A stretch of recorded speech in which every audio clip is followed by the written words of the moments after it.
नमस्कार प्रिय दर्शकों, स्वागत है एक बार फिर से आप सभी दर्शकों का ज्ञान की बात यूट्यूब चैनल में। महात्मा बोले, अरे पगले, तू मेरे उपदेश का अर्थ ही नहीं समझा। मैंने कहा था तुम अहिंसक बनो, इसका अर्थ दूसरे को काटो मत। काटने के लिए मना किया था, लेकिन क्या फुफकारने के लिए भी मना किया था? अगर तुम काटोगे तो दूसरा नष्ट हो जाएगा और फुफकारोगे नहीं तो तुम ही नष्ट हो जाओगे, इसलिए फुफकारो। सांप ने कहा तो आज्ञा है? बोले बिल्कुल। अब आए बच्चे झूला झूलने के, और जो सांप ने फुफकार मारी उतनी दूर खड़े रहे। हम काटना भूल जाएं ये बात तो ठीक है, लेकिन अहिंसा इस हद तक चली जाए कि हम फुफकार नहीं भूल जाएं। लोग हमारी शांतिप्रियता को कायरता समझें।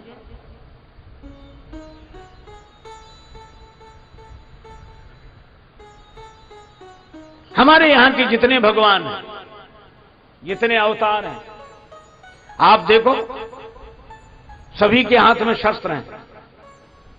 श्री राम जी के हाथ में धनुष बाण, हनुमान जी के हाथ में गदा, शिव जी के हाथ में त्रिशूल, माता भवानी के हाथ में तलवार है। सब शस्त्र क्यों रखते हैं? हमारे यहां दो की परंपरा है, शास्त्र और शस्त्र। हम लोग पहले शास्त्र से सबको समझाते हैं।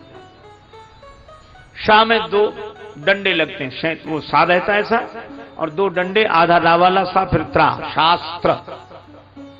तो हम शास्त्र से समझाते हैं, हनुमान जी की तरह विनती करो जोरी कर रावण। लेकिन जब कोई शास्त्र से नहीं समझता, हमारी खिल्ली उड़ाता है, तो फिर शास्त्र में से एक डंडा बाहर निकल आता है, और डंडा बाहर निकलते ही शास्त्री शस्त्र हो जाता है। तो हम शास्त्र शस्त्र दोनों से समझाते हैं, लेकिन पता नहीं हम लोगों को क्या हुआ, शास्त्र रह गए, शस्त्र तो गायब ही हो गए। शास्त्र आस्था की स्थापना करता है समाज में, और शस्त्र के द्वारा व्यवस्था होती है। अब देखो, सिपाही की शैली अलग है। हनुमान जी 10 सवाल रावण पूछे, तब एक का जवाब दे बड़े मुश्किल से, हाथ जोड़ के। और अंगद जी, हनुमान जी को लोगों ने लात मारी, मारे चरण करें वो हांसी, पर हनुमान जी कुछ नहीं बोले। संत हैं, सब सह लेते हैं। पर अंगद जी को रावण के बेटे ने लात उठाई, मार नहीं पाई। तई अंगद का लात उठाई, और अंगद जी ने गही पद पटके भूमि भमाई। लात उठाई, वही पकड़ के फिरा के जो जमीन में पटका, नीचे गिरते ही ऊपर गया। और जो राक्षस समझ रहे थे कि वही बंदर आया, जो देखा वो बंदर नहीं है, वो नहीं है। रास्ता बिना पूछे अंगद जी को रास्ता इधर से जाइए, इधर से जाइए, इधर से। अंगद जी ने सोचा हम रास्ता पूछ ही नहीं रहे, बता काहे को रहे। लोग बोले हम तो इसलिए बता रहे हैं कि हम तो जो पहले आए थे उन्हीं से समझ गए, पर रावण ही नहीं समझा, तो उधर ही जाओ। और उधर इसलिए भेज रहे कि हम तो बचे, तुम ही जाओ उधर। और रावण की तो आदत, क्या बोला, कह लंकेश कवनते बंदर, वो ऐसे ही बोलता। हनुमान जी से भी ऐसे ही बोल रहा था, कह लंकेश कवनते कीशा। अंगद जी से बोला, कह लंकेश कवनते बंदर। अरे बंदर, कौन है रे तू? तो हनुमान जी ने तो हाथ जोड़कर कहा कि मैं राम जी का दूत हूं। परवाह रे अंगद जी। जैसे ही रावण बोला कह लंकेश कवनते बंदर, अंगद जी तुरंत बोले मैं रघुवीर दूत 10 कंधर। तुम हमें बंदर कहो और हम तुम्हें श्रीमान जी, आदरणीय, पूजनीय।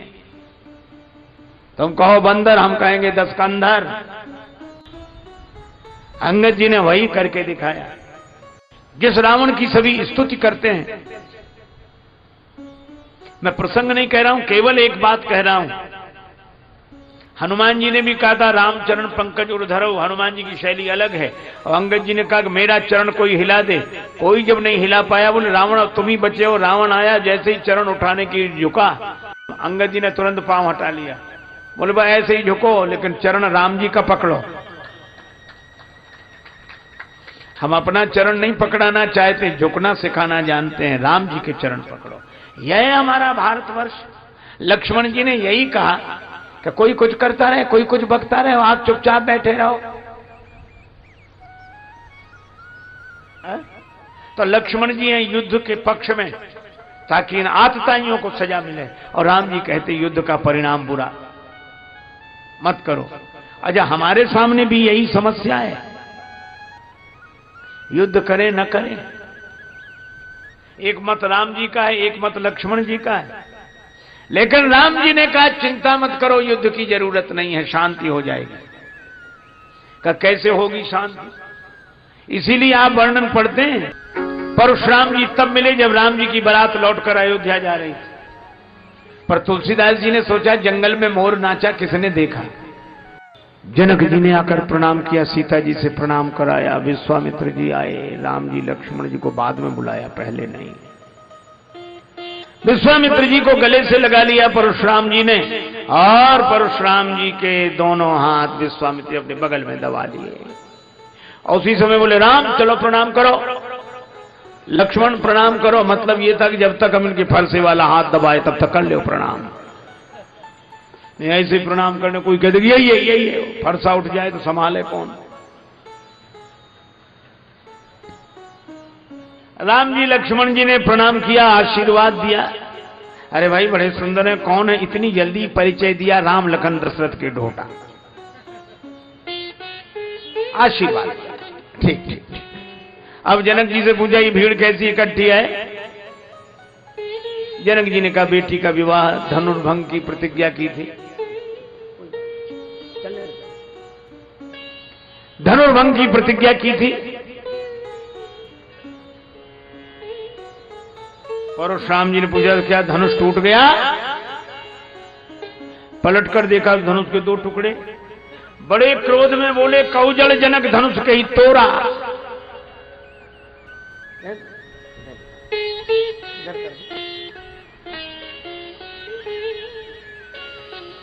अब जनक जी डर के मारे उत्तर नहीं दे रहे। अच्छा देखो, एक अति दूसरी अति को जन्म देती है। क्रोध में आती है, अतिरिक्त बोले वचन कठोरा, तो जनक जी के डर में भी अति डर उत्तर देत नृपना ही। अति डर।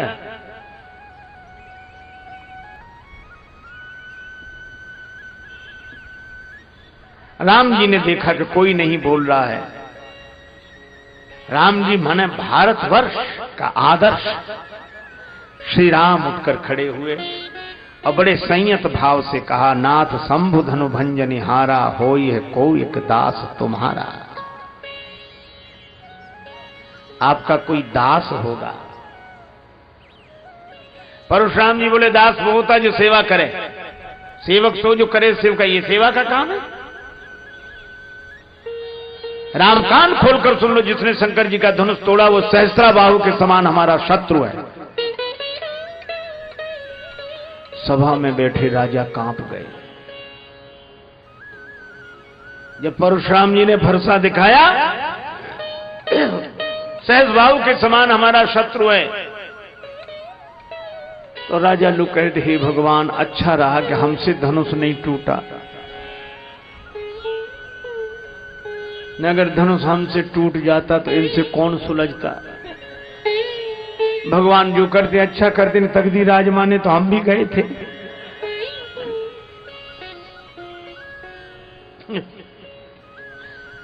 कुछ दम्भी स्वभाव के राजा थे। दम्भी स्वभाव के राजा क्या बोले, हम तो जानते थे, हम जानते थे, हम पहले से पता था। धनुष तोड़ने के बाद यही नौबत आएगी, इसलिए हमने जानबूझ के धनुष नहीं तोड़। नन्हे से राजकुमार राम जी धनुष तोड़ सकते, क्या हम नहीं तोड़ सकते? पर ये हमारी दूरदर्शिता है। कुछ लोग ऐसे भी दूरदर्शी होते हैं। एक आदमी रेल की पटरी पे सो रहा था, कुछ लोग समझाने गए यहाँ काहे को पड़े, बोले मरने के लिए। अरे क्या जिंदगी बड़ी कीमती है, मरो मत। बोले पक्का निश्चय। पर समझाने वाले ने देखा सिरहाने इतनी रोटियां रखे, बोले जो रोटियां काहे को रखे, बोले वाह इतना भी नहीं जानते, रेलगाड़ी लेट हो गई तो भूखों मरेंगे। कुछ लोग ऐसे भी दूरदर्शी हो।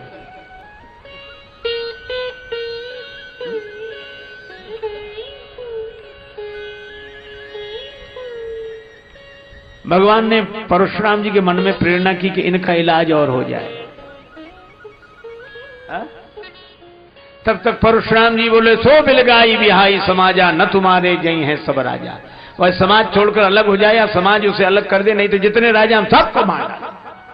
और राजा लोग लगे कांपने के, भगवान धनुष का धनुष नहीं टूटा, मरे और जा रहे हैं। धनुष तोड़ के ही मरते तो नाम होता कि साहब धनुष तोड़ के मरे।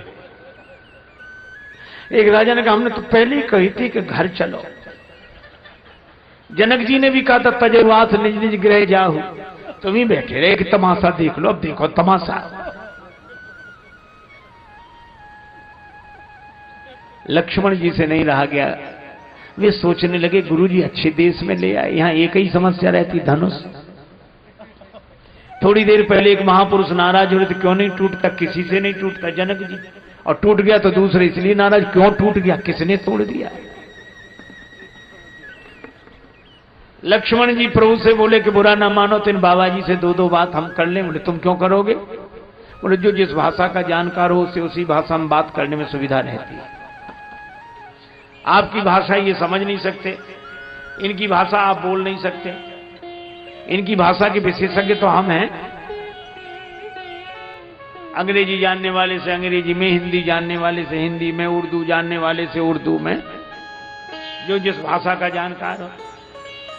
अब जानकारी हो ना, शब्द ही शब्द याद हो। कुछ लोगों को ऐसे ही शब्द याद होते हैं। एक आदमी को अंग्रेजी के 3-4 अक्षर याद हो गए, अर्थ पता ही नहीं था, वो 3-4 शब्द ही बोलता था बस। Yes, no, very good, thank you. और जब निकले कोई मिले क्रम से बोलते यस, फिर कहता no, very good, thank you. लोग हंसते थे, उसे खुद पता नहीं था इनका मतलब क्या है। एक बार रेल में जा रहा था, किसी की अटैची चोरी हो गई, तो किसी ने कहा कि भाई साहब आपने हमारी अटैची देखी है? उसे अंग्रेजी बोलने का मौका मिला। अटैची देखी है? बोले यस। तो बोले प्लीज दे दीजिए। तो दूसरा अक्षर बोला नो। उसने डांटा कि हमारी एक अटैची का देने ना, क्यों नहीं जा। तो बोला वेरी गुड। तो उसको लगी कि सब पगला, 2-4 थप्पड़ लगाए और उसे लगा आखिरी सब तो बोल ही थे। तो बोला थैंक यू। अरे शब्दों का अर्थ तो पता हो। तो लक्ष्मण जी ने कहा कि इनकी भाषा में हम इन्हें समझा दें। भगवान मौन रहे, मौनम स्वीकृति लक्षण में। लक्ष्मण जी गए, बोले बाबा जी नाराज क्यों हो? क्यों नाराज हो? परशुराम जी बोले ये धनुष टूट गया। अच्छा धनुष टूट गया तो आप क्यों टूटे जा रहे हो? आप कोई धनुष हो? कितनी बढ़िया बात है। क्या आप धनुष हो? बोले नहीं हम तो धनुष नहीं। बोले फिर क्यों टूट रहे हो? अच्छा चलो आप धनुष नहीं हो, आपका धनुष है? नहीं हमारा नहीं। किसका है? हमारे गुरु भगवान शंकर का। तो शंकर जी ने मना किया था कि मत तोड़ो। उन्होंने तो जनक जी को दिया था, उन्होंने तोड़वा दिया। ना आपका धनुष है ना आपको दिया गया, आप बीच में काहे को दुखी हो? परशुराम जी मन में सोचने लगे कि बच्चा बात तो ठीक कह रहा है, हम क्यों दुखी? आपको कई लोग ऐसे मिलेंगे जो कहते महाराज हम बहुत परेशान हैं, हम बहुत परेशान हैं। उनसे पूछो क्यों परेशान हो? कहते हमें खुद समझ में नहीं आता कि हम क्यों परेशान हैं। अच्छा बोलो समझ में आ जाए तो परेशानी आधी कम हो जाएगी कि नहीं?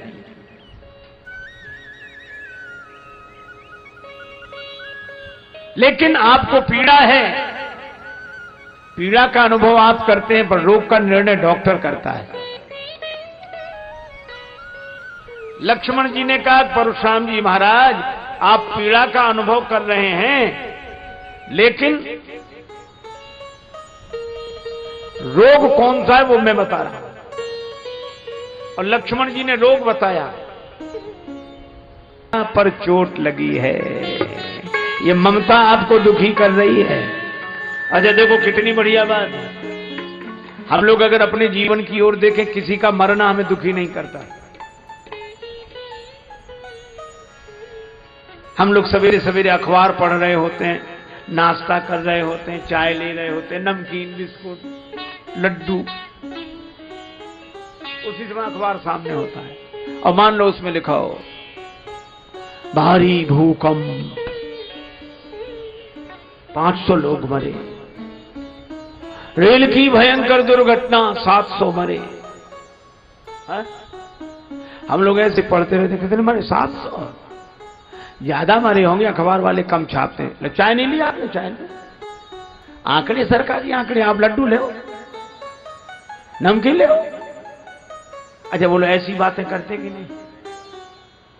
आप ये देखो, अगर किसी के मरने से हम दुखी हो रहे होते तो क्या नाश्ता कर पाते? इसका मतलब किसी का मरना हमें दुखी नहीं करता। और मान लो अपना ही कोई खास बीमार हो जाए, अस्पताल में भर्ती, रो रहे।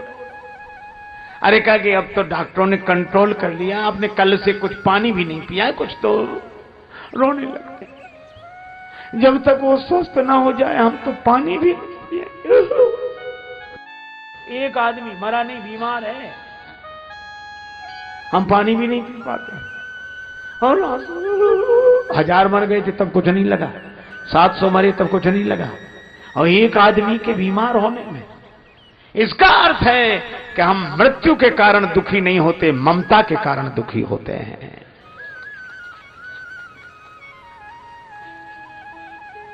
हजारों मर गए हों, कोई अंतर नहीं पड़ता। एक अपने साथ खास रहने वाला, संगत करने वाला,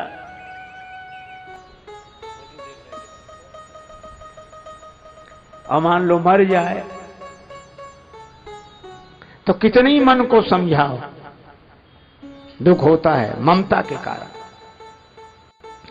लक्ष्मण जी ने कहा तुम्हारी इस धनुष से ममता है, ममता न होती तो ये दुख नहीं होता।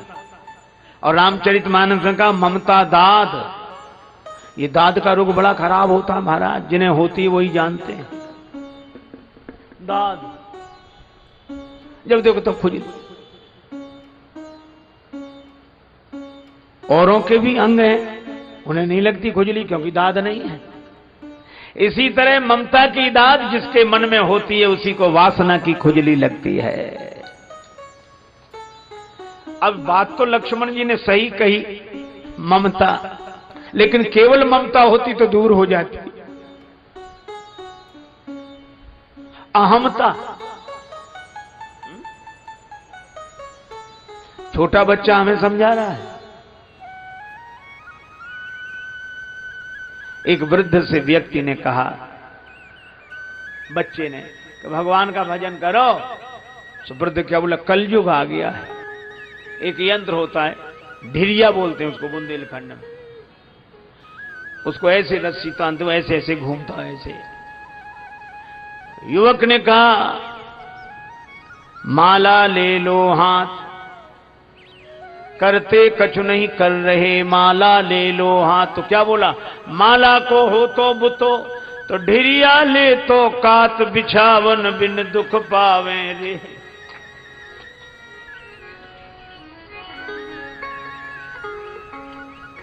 इन नैनन सूझे नहीं, करो राम का ध्यान।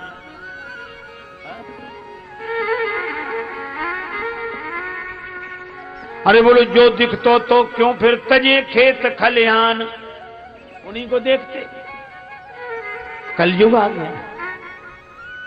परशुराम जी को लक्ष्मण जी ने समझाया, कहने कल का छोकरा हमें समझा रहा है, रे बालक काल बस। ये अहमता है, ममता का रोग है, लेकिन अहमता उस पर उसके साथ है। बोले क्यों रे, शिव धनुष तुम्हारी छोटी बालकों की खेलने वाली धनु ही के समान। लक्ष्मण जी बोले हमारी समझ से सब धनुष समान नहीं होते। क्यों? बोले कोई धनुष वरदान नहीं लेता, सब प्राण ही लेते हैं। लखन कहा हंस हमरे जाना, सुनो देव सब धनुष समाना। अब जो सुना, परशुराम जी बोले डरता नहीं। तो फरसे की तरफ बोले, चितय परस की ओरा, रेसट सुने स्वभाव न मोरा भी। फरसे की तरफ देखा था कि ये भी देखें फरसे की तरफ। लक्ष्मण जी ने नहीं देखा। कई लोग दिखाना चाहते, एक आदमी को विवाह में अंगूठी मिट गई, सो महाराज जहां जाए अंगूठी दिखा पहन के, साइकिल से जाए मिठाई की दुकान पर, और भैया सब आराम है, ठीक है, कुशलता, और भाई साहब ठीक है, और ठीक। लोग बड़े बड़ी। एक दिन गया मिठाई खरीदने, चौबे जी की दुकान थी। चौबे जी धोती पहरे, ऊपर से चादर ओढ़े बैठे। अब आया, अच्छा ये जलेबियां कैसी थी, ये इमरती, ये पेड़ा, ये लड्डू, ये। चौबे जी ने देखा कि अंगूठी दिखा रहा है। तो चौबे जी एक 5 तोले का बाजूबंद बांधे थे। तो उन्होंने अपना चद्दर हटाया और ऐसे दिखा के बोले सभी एक भाव है, ले जाओ जो ले जाओ।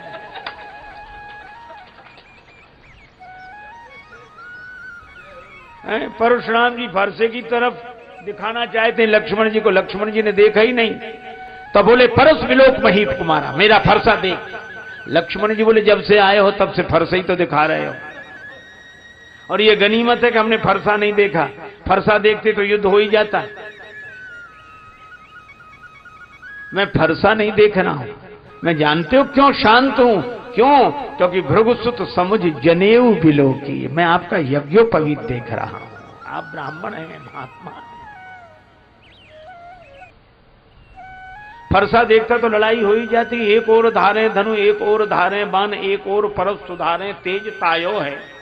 एक और शूल, एक और लौह वर्म झूल, एक और तोमर त्रिशूल लटकायो है। बिंदु कवि धन्य भृगुवंशज मुनीष, तुम्हें संत वेश में विचित्र रूपक लखायो है। और मैंने जान्यो को कुशल कारीगर है, जनकपुरी में शस्त्र बेचवे को आयो है। हमने समझा कोई बहुत बढ़िया कारीगर है जनकपुर में। आप तो परशुराम जी, आप जनि देव दोष मोहि लोगु, कटुवादी बालक वध जोगु, और हाय और जो आप तो। लक्ष्मण जी बोले हाँ काटो माता पिता का तो सिर, माता का सिर काट के पिता के ऋण से उर्ण हुए, अब गुरु का ऋण रह गया तो हमारा सिर काट के पूरा कर ले। लेकिन तब रघुवंशी वीर नहीं मिले होंगे तुम्हें। अब तो परशुराम जी, राम जी ने तुरंत लक्ष्मण जी को देखा। सुनी लक्ष्मण बेहसे बहुल नयन तरे रे राम, राम। लेकिन धन्य है लक्ष्मण जी जैसा कोई नहीं। देखो आप बल्ब का बटन दबाओ, बल्ब जल जाता है, ऑफ करो बुझ जाता है। लेकिन पंखा, आप बटन ऑफ भी कर दो तो भी पंखा 10-20 चक्कर लगाए बिना रुक ही नहीं सकते।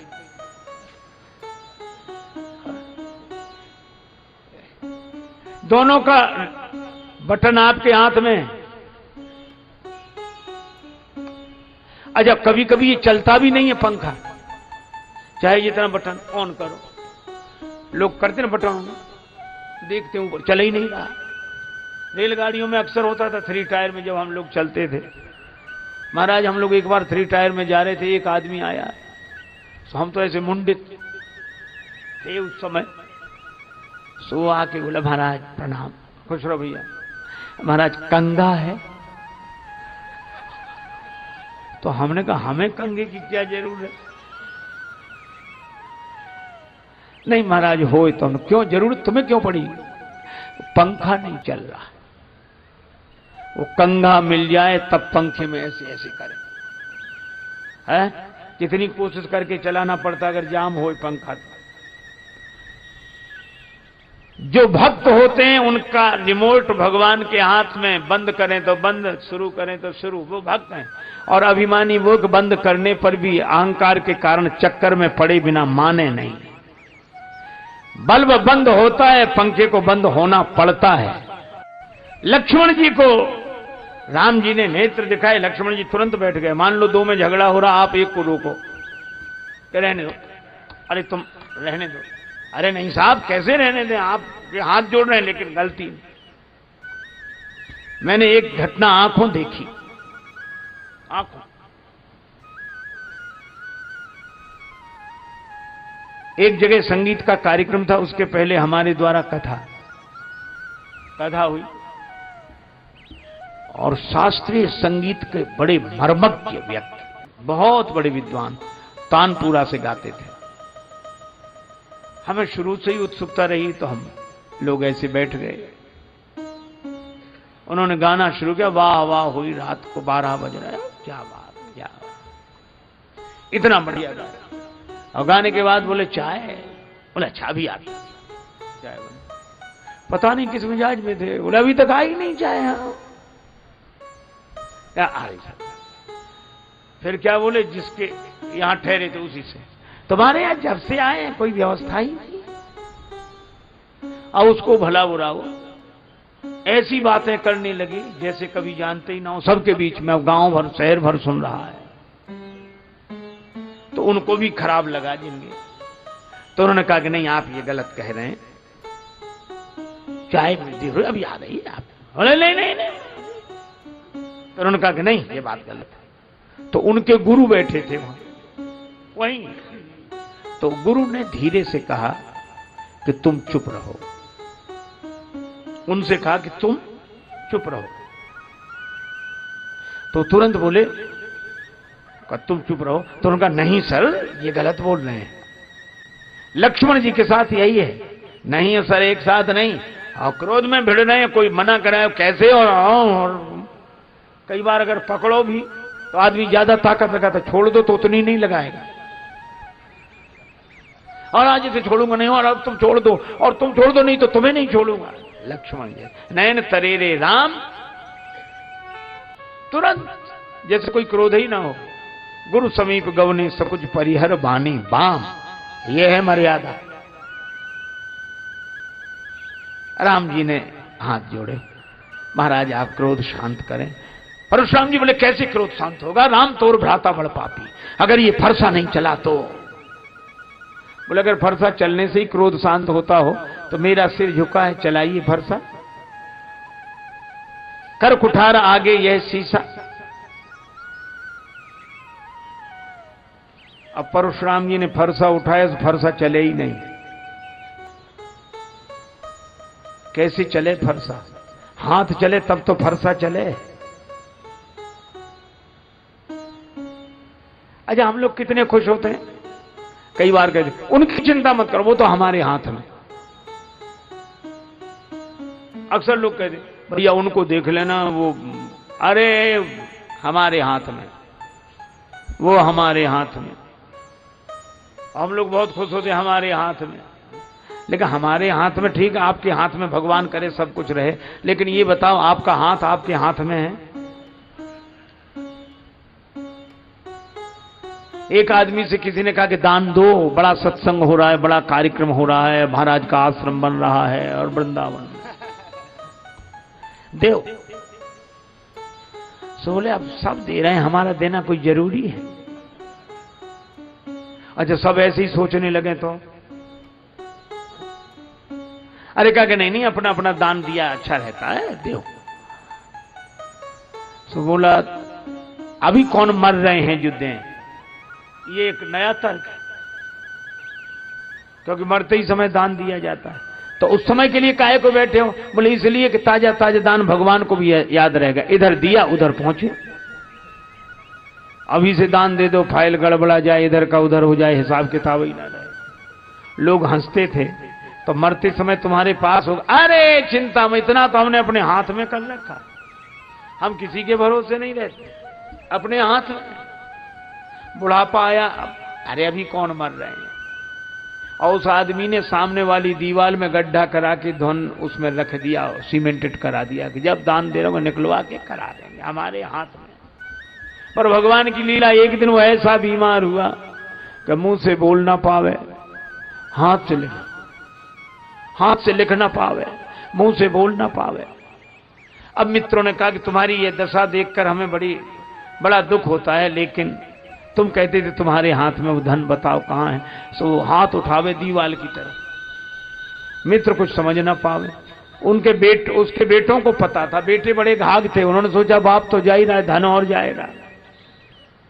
तो जब बेटों से पूछते कि पिताजी दीवाल की तरफ इशारा क्या करते हैं, बेटे बोले पिताजी कहते हैं कि देने के लिए धन बचा कहां, जो था सब इसमें लग गया, इसमें लग गया, इसमें।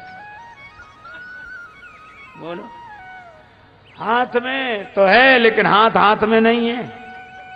घड़ी सबके हाथ में है, पर घड़ी किसी के हाथ में नहीं है। घड़ी सबके हाथ में है, पर घड़ी किसी के हाथ में नहीं। एक महात्मा कहते थे, घड़ी घड़ी चली यह घड़ी कहती यही विनीत, मूर्ख तेरे जन्म की एक घड़ी गई बीत। घड़ी किसी के हाथ में नहीं है। अच्छा बोलो किस घड़ी क्या हो जाए, है हाथ में। और हम समझते कि घड़ी हमारे हाथ में है, और अगर ध्यान से देखो तो हमने घड़ी को नहीं बांध रखा है, घड़ी ने हमारा हाथ बांध रखा है। अब बोलो फरसा तो तब चले जब हाथ में फरसा, मेरे हाथ में फरसा तो हाथ तो चले। अच्छा देखो हमारी दो तरह की स्थितियां हैं, एक वो है जो हमारे हाथ में, एक वो है जो हमारे हाथ में है, और एक वे हैं जिनके हाथ में हमारा हाथ है। और हमारे हाथ में जो है उधर जब हम देखते हैं तो मन अभिमान से भर जाता है, और हमारा हाथ जिसके हाथ में है उसका ध्यान करते हैं तो मन भगवान से भर जाता है। मुझे लगता है भगवान विष्णु का इस रूप में अवतार हुआ है, इस धनुष को चढ़ा दी। तो परशुराम जी ने धनुष को देने की इच्छा की, तब तक देत चाप आप ही चल गए। धनुष अपने आप गया।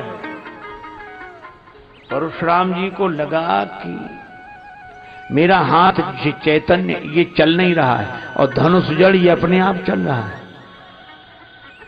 हाथ में चेतना है, ये चल नहीं रहा है, धनुष अपने आप चल रहा है। लक्ष्मण जी बोले सामने देख लो कौन खड़े हैं। राम जी, इनकी विशेषता क्या है? जो चेतन कहां जड़ करई, जड़ ही करई चैतन्य, अस समर्थ रघुनायक कहीं भजे ही जीवते धन्य। ये जड़ को चैतन्य, चैतन्य को जड़ बना देने की क्षमता रखने वाले।